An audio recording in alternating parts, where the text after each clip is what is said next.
बघितलं की या प्रिव्हियस लेक्चर मध्ये आपण बघितलं की what is mean by bacterial genetics, बॅक्टेरियाचा काय यूज केला जातो, बॅक्टेरियाचा जो काय ओव्हरऑल लाईफ स्पॅन आहे तो लाईफ स्पॅन किती वेळाचा आहे, किती दिवसांचा आहे, यासारख्या गोष्टी आपण काय केलेल्या होत्या, बघितलेल्या होत्या. आणि मग या सगळ्या गोष्टी बघत असताना आपण काय सांगितलं होतं की बॅक्टेरिया का ऍज अ एक्सपेरिमेंटल अॅनिमल म्हणून यूज केला, तर त्याच्या मागे कारण आहे. आणि ते कारण म्हणजे काय, तर त्याची जी लाईफ स्पॅन आहे तो लाईफ स्पॅन किती आहे, फक्त आणि फक्त 20 मिनिटाचा आहे. तसं जर तुम्ही बघितलं तर बॅक्टेरियल लाईफ सायकल कंप्लीट होण्यासाठी 1 तास लागतो, पण 1 तास लागत असला तरी ही बॅक्टेरिया जी आहे ही बॅक्टेरिया काय करते, 20 मिनिटात डबल होते किंवा डुप्लिकेट होते. याचाच अर्थ काय की याचं नेक्स्ट जनरेशन आपल्याला लगेच 20 मिनिटांमध्ये बघायला भेटतं. आता बऱ्याच जणांना प्रश्न पडला असेल किंवा बऱ्याच जणांनी वाचलं असेल की बॅक्टेरियाची लाईफ सायकल कंप्लीट होण्यासाठी 1 तास लागतो, जसं आपली लाईफ सायकल किंवा आपल्या एका सेलची जो आपला जर्म सेल असतो किंवा जो काय आपला इपिडर्मल सेल आहे त्या इपिडर्मल सेलची एक लाईफ सायकल कंप्लीट होण्यासाठी 24 तास लागतात. मग त्याच्यामध्ये आपल्याला माहिती की वेगवेगळ्या प्रकारच्या स्टेज असतात, काही फेज आपल्याला बघायला भेटतात. आणि मग सेम तशा प्रकारे बॅक्टेरियाची लाईफ सायकल कंप्लीट होण्यासाठी आपल्याला काय करावं लागतं, तर टोटल 1 तासाचा वेळ लागतो. पण 1 तासाच्या वेळामध्ये काय बघायला भेटतं आपल्याला की हा जो काय बॅक्टेरिया आहे या बॅक्टेरियामध्ये त्याचा जो काय ICD या 3 स्टेप असतात, त्यामध्ये आय स्टेप किंवा आय फेज, सी फेज आणि डी फेज. तर त्यातली सी आणि डी फेज जे आहे या 2 फेज काय असतात, तर ह्या ओव्हरलॅपिंग फेज असतात. आणि या ओव्हरलॅपिंग फेजमुळे काय होतं, त्याची लाईफ सायकल जी आहे ती लवकर कंप्लीट होत असते. आता ओव्हरलॅपिंग स्टेज आहेत इन द सेन्स काय की आपल्याला मी याच्या आधी तुम्हाला सांगितलं होतं की आपल्याला काय करायचं की एका बेंचवर एक अशा प्रकारे 7 ते 8 मुलं एका मागून एक बसलेत आणि मला 2 वस्तू काय करायच्या त्या मुलांपर्यंत किंवा शेवटच्या मुलापर्यंत पोहोचवायचे. मी पहिली वस्तू आहे तो म्हणजे माझा हा पेन जो ब्लू कलरचा आहे, आणि दुसरी वस्तू आहे म्हणजे हा माझा ब्लॅक कलरचा पेन. मला हे एकदम शेवटच्या व्यक्तीपर्यंत पोहोचवायचं असेल, मी सुरुवातीला काय करणार, ए वाला म्हणजे हा ब्लू वाला पेन दिला. ब्लू वाला काय होणार की 1 नंबरला जर समजा कोण असेल की हर्षदा कांबळे असेल 1 नंबरला, 2 ला कोमल असेल, पौर्णिमा असेल, प्रणोती असेल, शारंगधर असेल, सिमरन असेल, सोनिया असेल आणि चंदा असेल. तर याच्यामध्ये काय की मला हा पेन चंदापर्यंत पोहोचवायचा असेल, तर मग मी काय करणार की हा पेन कुणाकडे देणार, हर्षदाकडे देणार. हर्षदा काय करणार की हा पेन कोमलकडे, पुढे पौर्णिमा, प्रणोतीकडे पास करत करत हा पेन चंदापर्यंत जाणार. हा पेन जोपर्यंत चंदापर्यंत जाईल त्यासाठी लागणारा जो ड्युरेशन असतो, तो जो ड्युरेशन आहे त्याला आपण एक फेज म्हणतो किंवा एक सायकल म्हणतो. आणि मी काय केलं की ब्लू पेन दिला आणि लगेच मी काय केलं की ब्लॅक पेन दिला. म्हणजे जर समजा ब्लू पेन पोहोचायला किती वेळ लागला, ब्लू पेन पोहोचण्यासाठी जर समजा हा ब्लू पेन हर्षदापासून चंदापर्यंत पोहोचण्यासाठी 7 मिनिटं वेळ लागला, आणि लगेच मी काही सेकंदाच्या फरकाने म्हणजे 15 ते 20 सेकंदाच्या फरकाने ब्लॅक पेन दिला, तर हा ब्लॅक पेन चंदापर्यंत पोहोचण्यासाठी किती वेळ लागला, 7 सेकंद फक्त वेळ लागला.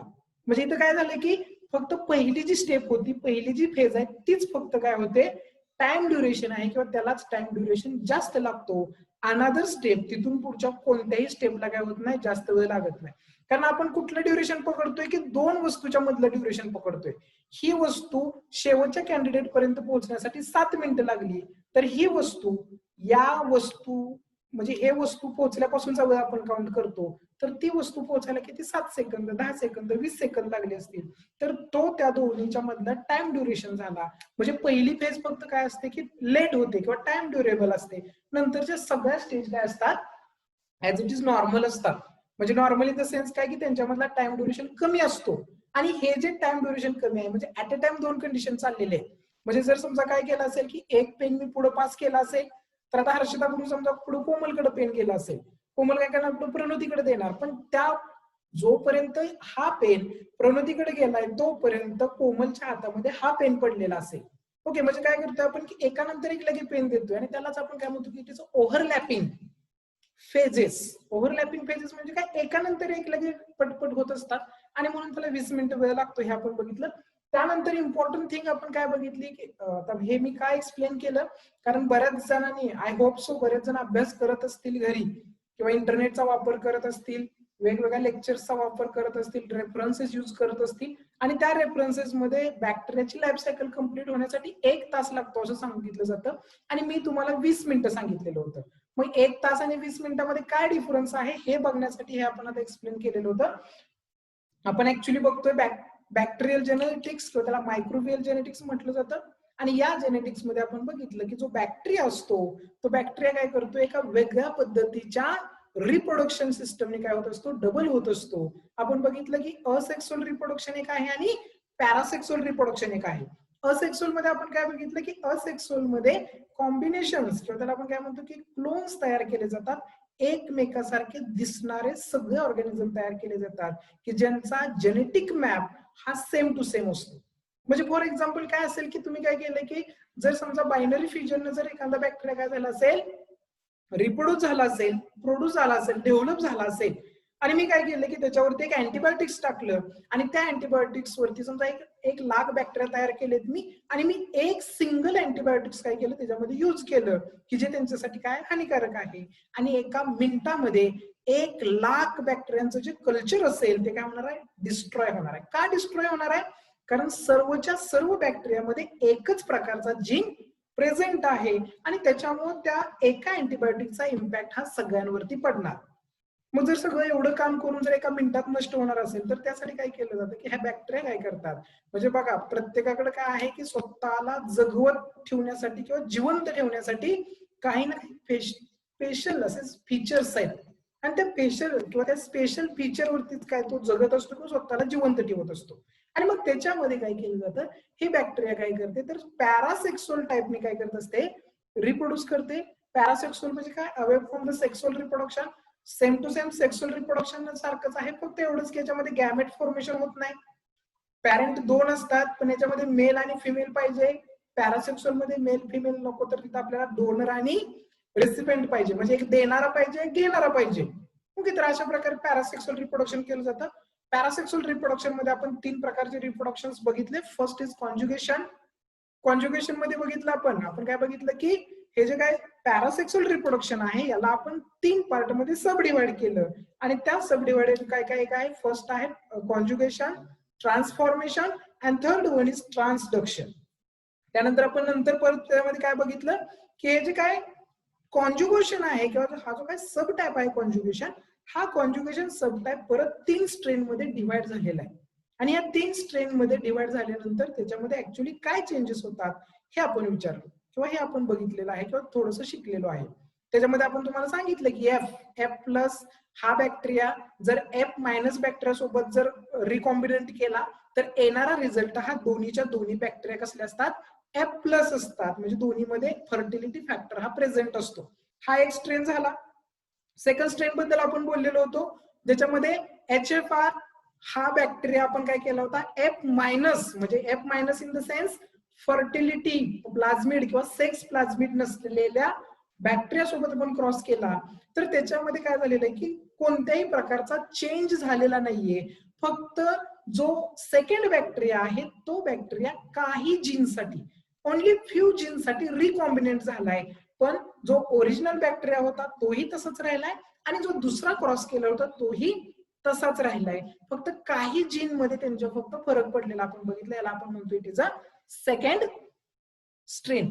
अँड थर्ड वन स्ट्रेन आपण बघितली की ज्याच्यामध्ये आपण काय बघितलं की एफ डॅश हा स्ट्रेन किंवा एफ डॅश बॅक्टेरिया आपण एका एफ मायनस बॅक्टेरियाशी काय केली होती, रिकॉम्बिनेट करतो आणि याच्यामध्ये आपण बघतो की याच्यामध्ये रिझल्ट जो आहे तो रिझल्ट येताना दोन्हीच्या दोन्ही बॅक्टेरिया ह्या एफ डॅश होतात.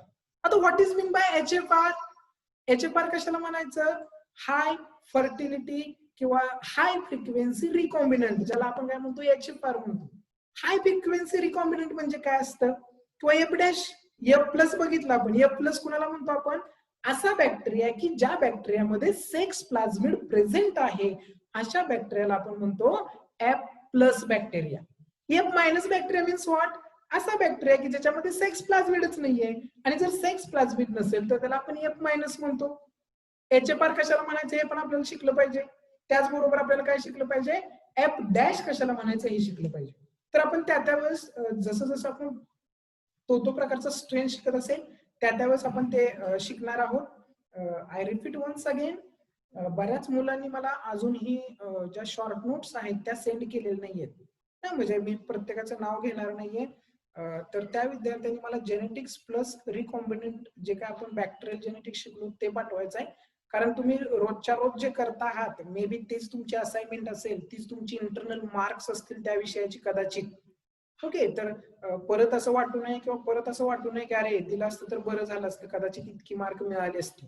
ओके, कारण आता तुम्हाला माहिती आहे की कोविड-19 मुळे जे इव्हॅल्युएशन आहे ते इव्हॅल्युएशन साठी तुम्हाला याच गोष्टींचा सर्वांना किंवा याचाच फायदा होणार आहे. मोस्ट ऑफ दी स्टुडंट्स म्हणजे ऍक्च्युली मी आता 2020 पासून बदललोय, जुना राहिलेला नाहीये मी स्वतःला बदलून घेण्याचा प्रयत्न करतोय, पण बऱ्याचशा विद्यार्थ्यांना म्हणजे बोलायचं मी बंदच केलंय पूर्णपणे, मी कुणालाही बोलत नाहीये, मी स्वतःमध्ये चेंज केलाय, मी अडॅप्टेड झालोय. ओके, तर मला फक्त एवढंच सांगायचं आहे की फेल होण्यापेक्षा बेटर आहे की तुम्ही तो सांगितलेला अभ्यास करा, नाही तर परत तुम्ही म्हणाल की सर म्हणतायत की फेलच करेन, नापासच करेन, तर अजिबात मी तसं काय म्हणत नाहीये. तर तुम्ही त्या सिस्टम मध्ये अडकून कुठेतरी तुम्हाला त्रास होण्यापेक्षा बेटर आहे की तुम्ही काय करा, मी जे सांगतोय, मी काय सांगतोय की ज्या रेग्युलर अभ्यासाच्या नोट्स आहेत त्या नोट्स द्या. मी त्या विद्यार्थ्यांची नावं ज्यांनी मला पाठवलेली नाहीयेत त्यांची नावं मी ग्रुपवरती सेंड करतो. ओके, सो इथंपर्यंत आय होप सो सगळ्यांना लक्षात आलं असेल. तर आपण काय बघतोय आज सुरुवातीला बॅक्टेरियल जेनेटिक्स जो आहे त्या बॅक्टेरियल जेनेटिक्स मध्ये आपल्याला बघायचं आहे कॉन्ज्युगेशन. कॉन्ज्युगेशन बघत असताना अगोदर आपण पॅरासेक्सुअल आणि सेक्सुअल रिप्रोडक्शन मध्ये ऍक्च्युअली डिफरन्स काय आहे हे सुरुवातीला थोडंसं बघून घेऊयात.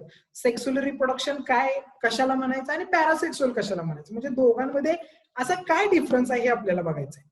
तर सुरुवातीला बघा सेक्सुअल रिप्रोडक्शन. सेक्सुअल रिप्रोडक्शन मध्ये 2 पॅरेंट लागतात, एक मेल आणि एक फिमेल.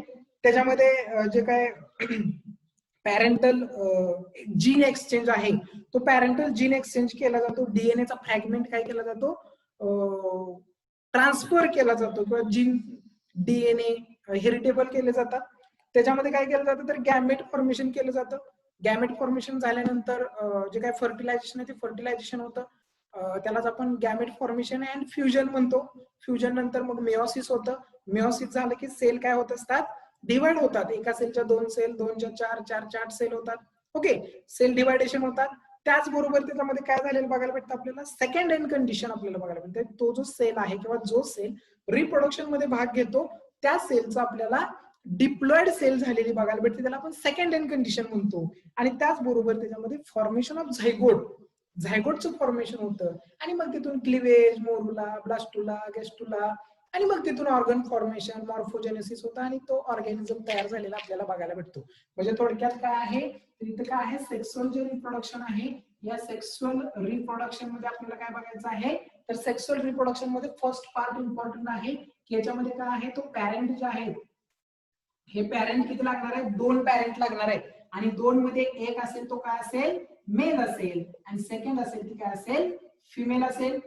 याच्यामध्ये काय केलं जातं, बाय पॅरेंटल, याच्यामध्ये आपण काय म्हणतो बाय पॅरेंटल जीन ट्रान्सफर याच्यामध्ये केला जातो. बाय पॅरेंटल जीन किंवा एखादा डीएनएचा फ्रॅगमेंट जो असतो तो फ्रॅगमेंट काय केला जातो, ट्रान्सफर केला जातो.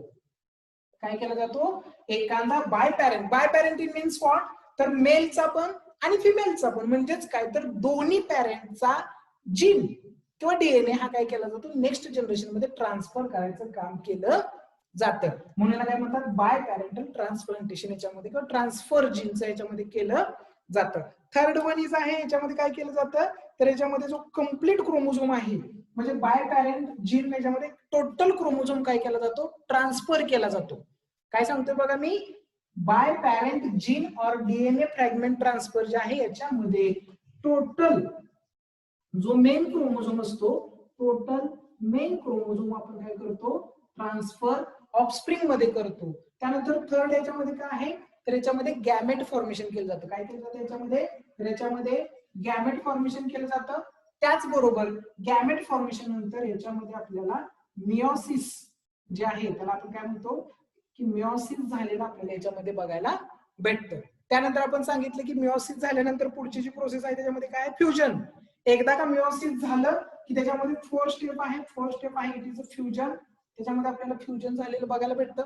फ्युजन नंतर त्याच्यामध्ये काय होतं तर आपल्याला माहिती आहे की आफ्टर दी फ्युजन याच्यामध्ये जी काही सेल आहे त्या सेलचं हॅप्लॉइडचं कन्व्हर्जन डिप्लॉइड मध्ये होतं. म्हणजे ही जी कंडिशन आहे ती काय कंडिशन होते 2n कंडिशन आपल्याला त्याच्यामध्ये बघायला भेटते. 2n कंडिशन नंतर आपल्याला लास्ट स्टेप माहिती काय होतं की त्या लास्ट स्टेप मध्ये फॉर्मेशन ऑफ झायगोट आणि तिथून पुढे मग डेव्हलपमेंट जे आहे ते डेव्हलपमेंट कंटिन्यू झालेले आपल्याला बघायला भेटते. आणि हे कुणामध्ये होतंय तर हे जे आहे हे फक्त कुणामध्ये होतं सेक्सुअल रिप्रोडक्शन मध्ये ही गोष्ट बघायला भेटते.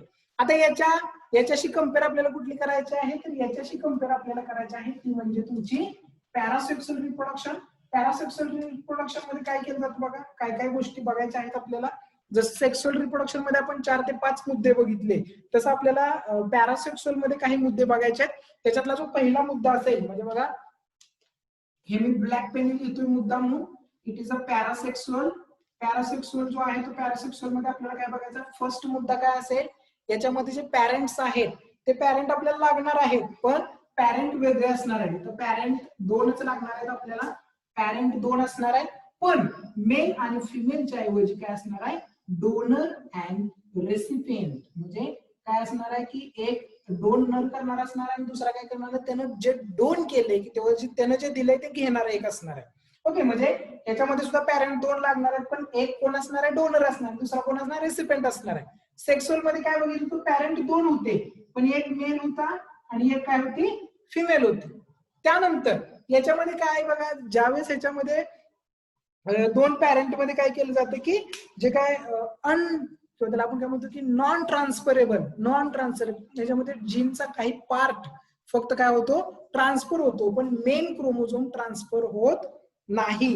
याच्यामध्ये काय आहे की जो स्मॉल फ्रॅगमेंट आहे एखादा छोटासा तुकडा जीनचा डीएनएचा हा काय केला जातो पास होतो पण टोटल क्रोमोझोम पास होत नाही किंवा ट्रान्सफर होत नाही. त्याचबरोबर याच्यामध्ये काय असेल म्हणजे इथं काय लिहू शकतो आपण सेकंड नो ट्रान्सफॉर्मेशन मेन क्रोमोझोमचं ट्रान्सफॉर्मेशन होत नाही. काय होतं तर स्मॉल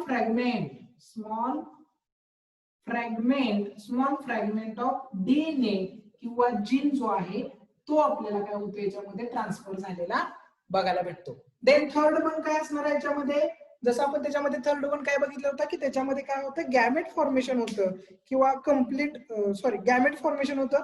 याच्यामध्ये कोणत्याही प्रकारचं गॅमेट फॉर्मेशन होत नाही. म्हणजे इथं काय लिहाल तुम्ही नो गॅमेट फॉर्मेशन किंवा त्याच्यामध्ये नो मिओसिस. जर गॅमेट फॉर्मेशन नाही झालं तर मिओसिस होणार नाही, गॅमेट फॉर्मेशन होत नाही, मिओसिस होत नाही. त्याचबरोबर याच्यामध्ये फ्युजन होणार नाहीये. जर गॅमेट फॉर्मेशन होत नाही, मिओसिस होत नाही तर इथं काय होणार आहे नो फ्युजन होणार नाहीये त्याच्यामध्ये. आणि जर फ्युजन नाही झालं तर जी काही सेल आहे ती सेल काय आहे त्याच्यामध्ये 2n कंडिशन आपल्याला बघायला भेटणार. कंडिशन नो म्हणजे 2n कंडिशन किंवा डिप्लॉइड सेल बघायला भेटणार नाही. आणि जर डिप्लॉइड सेल जर तयार नाही झाली तर आपल्याला कोणत्याही प्रकारचा झायगोट तयार झालेला बघायला भेटणार नाही. म्हणजे इथं काय असेल नो झायगोट, म्हणजे झायगोट तयार होणार नाही. तर हे काही थोडेसे ठराविक काय आहेत चेंजेस किंवा ज्याला आपण काय म्हणतो की it is a small difference of asexual reproduction and parasexual reproduction. म्हणजे जे सेक्सुअल रिप्रोडक्शन मध्ये होते ते पॅरासेक्सुअल मध्ये होत नाही. कॉमन एकच गोष्ट आहे आणि ती म्हणजे पॅरेंट. तिथंही 2 पॅरेंट असावे लागतात, तिथंही 2 पॅरेंट असावे लागतात. तिथं male female as a parent म्हणून काम करतात. आणि इथं काय होतं की डोनर आणि रेसिपेंट, डोनर म्हणजे देणारा, रेसिपेंट म्हणजे घेणारा, अशा 2 पॅरेंटची गरज लागते तरच पॅरासेक्सुअल रिप्रोडक्शन होतं. पॅरासेक्सुअल रिप्रोडक्शन मध्ये जो मेन क्रोमोझोम आहे तो मेन क्रोमोझोम काही ठराविक फेज मध्येच काय केला जातो पास केला जातो किंवा जो मेन क्रोमोझोम आहे तो आपण त्याला काय म्हणतो की ट्रान्सफर होतो. पण मोस्ट ऑफ दी केसेस मध्ये बायोलॉजी मध्ये आपल्या खूप सारे काय असतात आपले एक्सेप्शन्स असतात. ओके, तर मोस्ट ऑफ केसेसमध्ये काय होतं की जे काय टोटल क्रोमोझोम आहे तो ट्रान्सफर होत नाहीये, त्याचा काहीसा तुकडा छोटासा स्मॉल फ्रॅगमेंट हा काय केला जातो पास केला जातो. त्यानंतर जर समजा स्मॉल फ्रॅगमेंट पास होत असेल तर त्याच्यामध्ये तर गॅमेट फॉर्मेशन होणार नाही. जर गॅमेट फॉर्मेशन नाही झालं तर मिओसिसची गरज नाहीये, मिओसिस नाही झालं तर फ्युजन होणार नाहीये, फ्युजन जर नाही झालं तर डिप्लॉइड सेल तयार होणार नाहीये. आणि जर डिप्लॉइड सेल तयार होत नसेल, गॅमेट तयार होत नसेल, मिओसिस होत नसेल तर त्या बॅक्टेरियामध्ये किंवा त्या टाईपच्या सेक्सुअल रिप्रोडक्शन मध्ये झायगोट फॉर्मेशन होणार नाही. हा मेन किंवा त्याला आपण काय म्हणतो की small difference between parasexual and sexual reproduction. आता ह्या सगळ्या गोष्टी शिकत असताना आपल्याला काय बघायचं आहे की what is mean by F plus, what is mean by F minus, HFR कशाला म्हणायचं, एफ डॅश कशाला म्हणायचं, या काही गोष्टी आहेत त्या थोड्याशा शिकून घेऊयात आपण अगोदर. त्याच्यामध्ये बघा जो इन जनरल जो काय आपण बॅक्टेरिया बघत असतो तो बॅक्टेरिया कसा असतो, तर इथं बॅक्टेरिया एक नॉर्मल बॅक्टेरिया बघूयात आपण कसा असतो. तर हा असा एक बॅक्टेरिया आहे. या बॅक्टेरियामध्ये स्वतःचा काय आहे, हा असा स्वतःचा जिनोम आहे. म्हणजे आपण सांगितलं की CCC टाइप ऑफ जिनोम याच्यामध्ये प्रेझेंट आहे आणि हा नॉर्मल बॅक्टेरिया आहे. नॉर्मल आहे, पण आपण बघितलं की बॅक्टेरियामध्ये काही बॅक्टेरियामध्ये हा आपल्याला एक्स्ट्रा क्रोमोझोमल मटेरियल बघायला भेटतं आणि ते जे एक्स्ट्रा क्रोमोझोमल मटेरियल आहे त्या एक्स्ट्रा क्रोमोझोमल मटेरियललाच आपण म्हणतो सेक्स प्लाझमिड और एफ प्लाझमिड किंवा त्याला प्लाझमिड म्हणतो. म्हणजे इथं काय आहे, हा जो काय ब्लॅक कलर मी दाखवलेला आहे तो काय आहे, त्या बॅक्टेरिया मधला कोण आहे, प्लाझमिड प्रेझेंट आहे. म्हणजे हा प्लाझमिड काय करतो की ह्या बॅक्टेरियाच्या जीनला काही फीचर्स प्रोव्हाइड करायचं काम करतो. अशा प्रकारची जी बॅक्टेरिया असते की ज्याच्यामध्ये सेक्स प्लाझमिड प्रेझेंट असतो त्या बॅक्टेरियाला आपण म्हणतो it is F plus bacteria. F plus bacteria म्हणजे काय की ज्याच्यामध्ये फर्टिलिटी काय आहे, फर्टिलिटी फॅक्टर प्रेझेंट आहे त्याला आपण म्हणतो एफ प्लस. त्याला काय म्हणतो आपण, एफ प्लस बॅक्टेरिया म्हणतो. अनदर वन इज बॅक्टेरिया, दुसरी एक बॅक्टेरिया आहे की त्याच्यामध्ये काय आहे की नॉर्मली बॅक्टेरिया आहे पण त्या बॅक्टेरियाला काय आहे की प्लाझमिडची गरज नाहीये. म्हणजे ही जी बॅक्टेरिया आहे या बॅक्टेरियाला काय आहे की प्लाझमिडची गरज नाहीये आणि ज्या बॅक्टेरियाला प्लाझमिडची गरज नसते त्या बॅक्टेरियाला आपण काय म्हणतो इट इज किंवा ज्याच्यामध्ये बॅक्टेरिया नसतो त्याला आपण एफ मायनस बॅक्टेरिया म्हणतो. म्हणजे एफ मायनस मीन्स व्हॉट, तर याच्यामध्ये सेक्स प्लाझमिड नाहीये किंवा याच्यामध्ये हा जो काय फर्टिलिटी फॅक्टर आहे तो फर्टिलिटी फॅक्टर याच्यामध्ये अब्सेंट आहे आणि म्हणून या बॅक्टेरियाला काय म्हणायचं, it is a F minus bacteria. Then what is mean by F dash, F dash bacteria कशाला म्हणायचं, तर समजा काय असेल एखादी बॅक्टेरिया असेल, या बॅक्टेरियामध्ये काय केलं असेल की समजा म्हणजे ही माझी बॅक्टेरिया होती आणि या बॅक्टेरियामध्ये काय आहे तर याच्यामध्ये असा स्वतःचा काय आहे, एक स्वतःचा जिनोम आहे आणि त्याच्यामध्ये त्याचा सेक्स प्लाझमिड सुद्धा प्रेझेंट आहे. ओके, मी काय म्हणतोय बघा, एक बॅक्टेरिया आहे की ज्याच्यामध्ये सेक्स प्लाझमिड प्रेझेंट आहे म्हणून एफ प्लस बॅक्टेरिया, नाहीये एफ मायनस बॅक्टेरिया.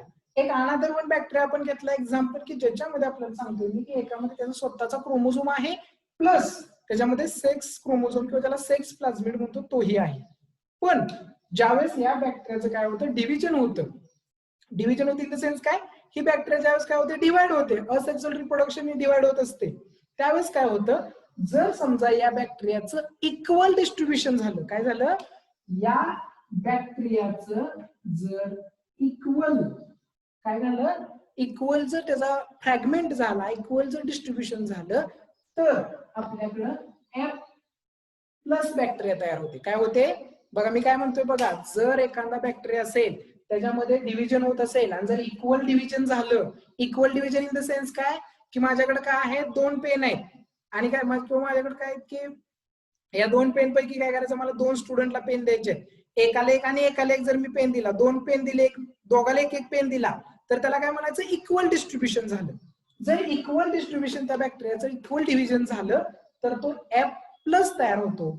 आणि जर समजा काय झालं, जर समजा त्या बॅक्टेरियामध्ये अनइक्वल काय झालं, अनइक्वल डिव्हिजन जर झालं तर तो जो अनइक्वल डिव्हिजन आहे त्या अनइक्वल डिव्हिजनने जो बॅक्टेरिया तयार होतो त्या बॅक्टेरियाला आपण एफ डॅश बॅक्टेरिया म्हणतो. काय म्हणतो आपण त्याला, F dash bacteria. F dash bacteria म्हणजे काय, तर एक जे डिस्ट्रीब्युशन आहे, जे डिव्हिजन होताना काय होतं की यातले काही जीन याच्याकडे जातात किंवा याच्यातले काही जीन याच्यासोबत जातात.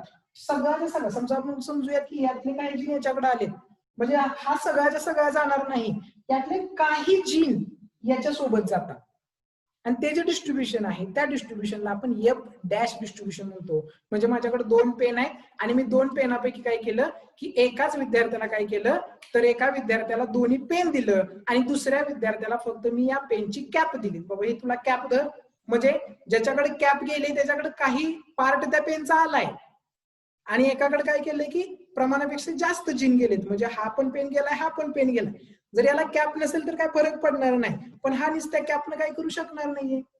ओके, म्हणजे थोडक्यात काय तर एका विद्यार्थ्याला मी एक एक पेन दिला तर एफ प्लस तयार होतो आणि जर एका विद्यार्थ्याला मी पेन 2 पेन दिले आणि एकाला फक्त मी कॅपच दिली तर ते जे डिस्ट्रीब्युशन होतं ज्याच्याकडे कॅप जाते, ज्या विद्यार्थ्याकडे कॅप जाते तो विद्यार्थी कोण असेल, it is a F dash bacteria. त्याला काय म्हणतो आपण एफ डॅश बॅक्टेरिया म्हणतो. म्हणजे एफ प्लस कसं तयार होतो हे लक्षात आलं तुमच्या, एफ मायनस कसा तयार होतो हे तुमच्या लक्षात आलं आणि एफ डॅश जो आहे तो एफ डॅश कसा तयार होतो हे आता आपण बघितलं. आता याच्यामध्ये सगळ्यात इम्पॉर्टंट राहिले HFR. HFR कसा तयार केला जातो किंवा what is mean bye HFR. HFR काय करतो किंवा कसा HFR तयार होतो हे आपल्याला बघायचं आहे. HFR बॅक्टेरिया किंवा HFR स्ट्रेन जो असतो तो स्ट्रेन सुद्धा आपल्याला बघायचा, कारण जर स्ट्रेन समजले तर आणि तरच तुम्ही काय करू शकता तर पुढचा जो काय पार्ट आहे तो पार्ट आपण काय करू शकतो सहजासहजी शिकू शकतो. म्हणजे तो पटकन आपल्या लक्षात येऊ शकतो. HFR means what, high frequency,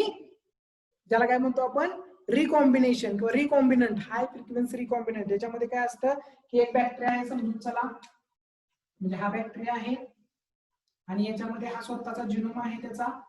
त्याचबरोबर या बॅक्टेरियामध्ये काय आहे, हा जो बॅक्टेरिया आहे या बॅक्टेरियामध्ये त्याचा काय आहे तर त्याचा स्वतःचा नाहीये तर हा सेक्स प्लाझ्मिड प्रेझेंट आहे. आणि आता हा कशा फॉर्म मध्ये आहे, फ्री फॉर्म मध्ये. फ्री फॉर्म मध्ये म्हणजे इन द सेन्स काय तर या दोघांमध्ये कोणत्याही प्रकारचं काही नाहीये, रिकॉम्बिनेशन झालेलं नाहीये. काही वेळाने किंवा काही कालांतराने काही बॅक्टेरिया काय करतात तर हाच बॅक्टेरिया पुढे असेल, या बॅक्टेरियामध्ये चेंज काय होतो की जरा काही टाइम ड्युरेशन नंतर हा जो काय बॅक्टेरिया आहे या बॅक्टेरियामध्ये साइट स्पेसिफिक रिकॉम्बिनेशन होतात. Site specific recombination means what, कशाला म्हणायचं साइट स्पेसिफिक रिकॉम्बिनेशन, म्हणजे हाच बॅक्टेरिया आहे आफ्टर सम ड्युरेशन याच्यामध्ये काय होतं की जर समजा या जिनोमची रिकॉम्बिनंट साइड इथं आली आणि या जिनोमची रिकॉम्बिनंट साइड इथं असेल, या दोघींच्या साइड एकमेकाकडे आहेत म्हणून याला म्हणायचं साइड किंवा साइट रिकॉम्बिनंट. ओके, आता जर समजा काय असेल की हा प्लाझ्मिड असं थोडासा फिरला असता तर समजा त्याची साइट रिकॉम्बिनंट साइट जर प्रेझेंट नसती तर त्यांच्यामध्ये रिकॉम्बिनेशन झालं नसतं आणि म्हणून त्याला काय केलं जातं. म्हणजे बऱ्याच वेळा बघा आपण जर समजा आपल्याकडे 2 पेन असतील, फॉर एक्झाम्पल एक तुमच्याकडे लेक्सीचा पेन असेल आणि एक तुमच्याकडे काय असेल की चांगला ट्रायमॅक्सचा पेन असेल, तर तुम्ही ते जे कॅप्स आहेत त्या साध्या पेनची कॅप तुम्ही ट्रायमॅक्सला बसवू शकत नाही आणि ट्रायमॅक्सची कॅप काय होत नाही आपण साध्या पेनला बसवू शकत नाही. का, कारण त्यामध्ये परफेक्ट मॅच होत नाही. त्याच्यासाठी परफेक्ट मॅच होण्यासाठी काय पाहिजे तर त्याच्यासाठी काय व्हायला पाहिजे की ट्रायमॅक्सचा एक गोल्डन असू द्या किंवा साधा पेन असू द्या पण ट्रायमॅक्सचा पेन असायला पाहिजे, त्याला ते टोपण बरोबर बसतं. पेन साधा आहे का गोल्डन आहे हे बघितलं जात नाही, पण जो पेन आहे तो ट्रायमॅक्सचा आहे त्यालाच आपण काय म्हणतो साइट स्पेसिफिक. त्याच्यासाठी स्पेसिफिक अशी साइट असेल तर रिकॉम्बिनेशन होतं. आणि मग इथं काय होतं की याच्यामध्ये आपल्याला बघायला भेटतं ते म्हणजे साइट स्पेसिफिक रिकॉम्बिनेशन याच्यामध्ये बघायला भेटतं. आणि साइट स्पेसिफिक रिकॉम्बिनेशन झालं म्हणजे इथं काय झालं की आतापर्यंत हे दोन्ही फ्री फॉर्म होते ते, आता काय झालं की या दोघांमध्येच रिकॉम्बिनेशन झालं आणि या दोघांमध्ये रिकॉम्बिनेशन झालं की आपल्याला बघायला भेटतं की समजा काय असेल की मग याच्यामध्ये काय होतं की हे याच्यातले काही कॅरेक्टर काय होतात याच्यामध्ये जातात आणि तयार होणारा जो बॅक्टेरिया तयार होतो तो बॅक्टेरिया आपल्याला अशा वेगळ्या प्रकारचा तयार झालेला बघायला भेटतो. हा असा त्याचा काय असेल स्वतःचा असा जिनोम असेल, हा त्याचा स्वतःचा जिनोम असेल आणि त्यांना इतर रिकॉम्बिनेशन केलंय किंवा याच्यासोबत काय केलंय क्रॉसिंग ओव्हर केलं, त्यामुळे काय होतं याच्यामध्ये अर्धा पार्ट हा आपल्याला अशा प्रकारे हा वेगळा पार्ट दुसऱ्या बॅक्टेरियाचा किंवा त्या सेक्स प्लाझ्मिडचा त्याच्यामध्ये इन्सर्ट झालेला किंवा इंटिग्रेट झालेला बघायला भेटतो. आणि या बॅक्टेरियाने काय केलंय की स्वतः सोबतच रिकॉम्बिनेशन केले. काय केलंय स्वतः सोबतच रिकॉम्बिनेशन. रिकॉम्बिनेशन साठी याला दुसऱ्या बॅक्टेरियाची गरज पडली का, नाही गरज पडली. त्यानं काय केलं की स्वतः सोबतच किंवा त्याच्या आतमध्ये असणारा हा जो काही प्लाझ्मिड आहे त्या प्लाझ्मिड सोबतच रिकॉम्बिनेशन केलं आणि त्या प्लाझ्मिड मधलेच काही काय केले कॅरेक्टर्स, म्हणजे प्लाझ्मिड मधलाच काही पार्ट त्यानं काय केला आपल्यामध्ये घेतला आणि एकच काय केला क्रोमोझोम तयार केला आणि हा जो तयार झालेला क्रोमोझोम आहे या किंवा हा जो तयार झालेला बॅक्टेरिया आहे या बॅक्टेरियाला आपण HFR म्हणतो किंवा त्याला हाय फ्रिक्वेन्सी रिकॉम्बिनंट म्हटलं जातं.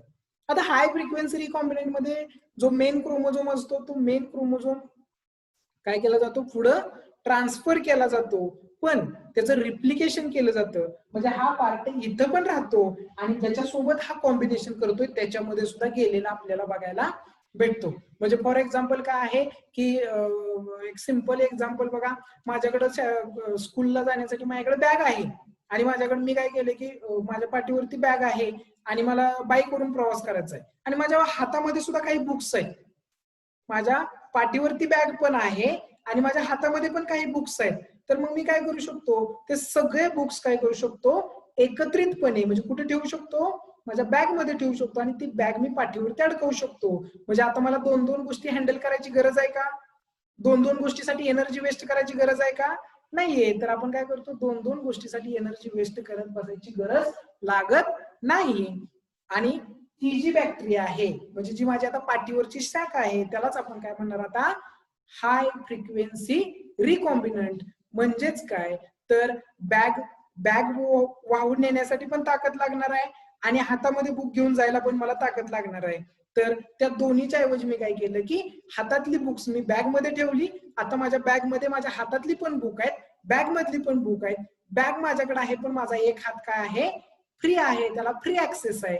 म्हणजे हा हात जिथे एक्स्ट्रा कामाला लागणार होता जिथे एक्स्ट्रा एनर्जी लागणार होती ती काय झाली कमी झाली आणि मग त्या बॅक्टेरियाला आपण काय म्हणतो की जर हाय फ्रिक्वेन्सी रिकॉम्बिनंट बॅक्टेरिया आपण याला म्हणत असतो. ओके नाव इथं मला असं म्हणजे मला वैयक्तिक असं वाटतंय की जे काही मी आता तुम्हाला इथं सांगितलेलं आहे आजच्या लेक्चरमध्ये ते सगळ्यांच्या लक्षात आलं असेल.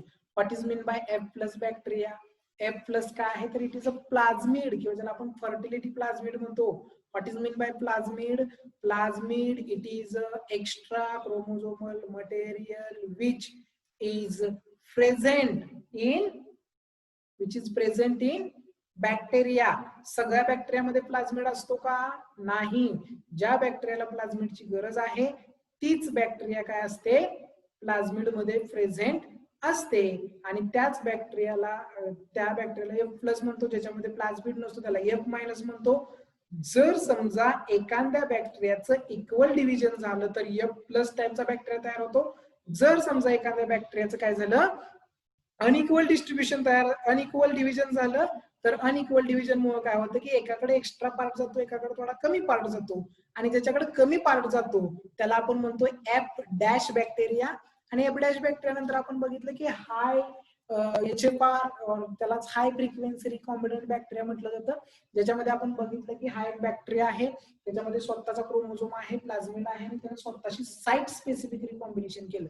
Site specific recombination in the sense काय जर समजा तुम्हाला आता मॅथमॅटिक्सच्या लेक्चरला जर बसवलं तर काय होणार आहे तुम्ही बसलेला तुम्ही 6 जण किंवा तुम्ही 14 जण तुम्ही 13 जण आणि अजून 13 जण मॅथ्सची बसवली आणि मॅथमॅटिक्सचं लेक्चर चालू केलं तर काय होणार आहे ते कुणासाठी फायद्याचं आहे मॅथमॅटिक्सच्या पोरांसाठी. म्हणजे मॅथमॅटिक्सची पोरं कसल्याही प्रकारचा ट्रेस न येता कसल्याही प्रकारचं कन्फ्युजन चेहऱ्यावरती न दाखवता काय करतील जे काय सांगितलं जातंय ते नोट डाऊन करतील किंवा ते त्यांच्या पटकन लक्षात येणार आहे.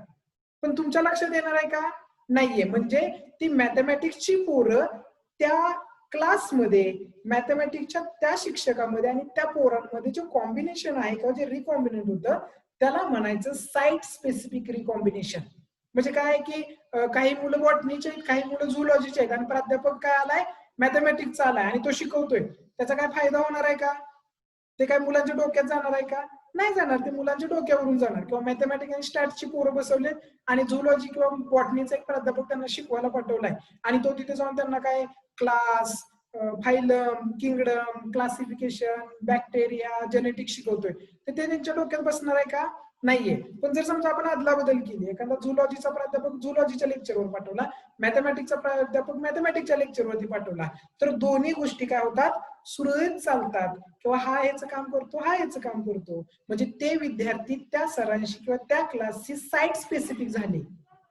ओके. आणि म्हणून त्याला काय site specific in the sense काय, जर समजा हा बॅक्टेरिया काय असेल, हा बॅक्टेरिया थोडासा फिरला, म्हणजे समजा काय असेल की इथं 1 2 3 आणि 4 असेल, तर या बॅक्टेरियाकडे काय असायला पाहिजे, तर त्याच्या पुढचे कॅरेक्टर असायला पाहिजे. पुढचे म्हणजे कुठले, 5 6 7 आणि 8 असेल, तर हा काय होणार, याच्याशी रिकॉम्बिनेशन करणार.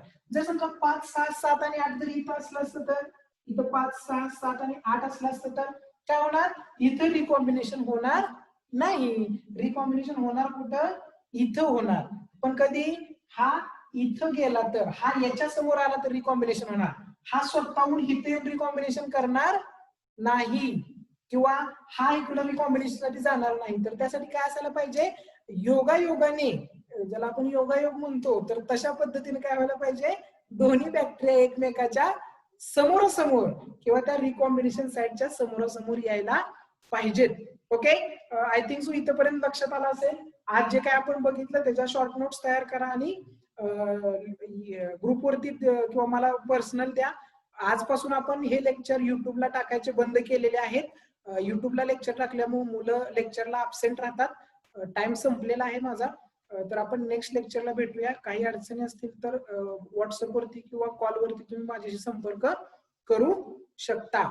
काही अडचण असेल, काही लक्षात येत नसेल किंवा तुमच्या वाचनामध्ये वेगळं काय आलं असेल तर प्लीज टेल मी. तुम्ही व्हॉट्सअपचा यूज करू शकता किंवा तुम्ही मला कॉल करून विचारू शकता.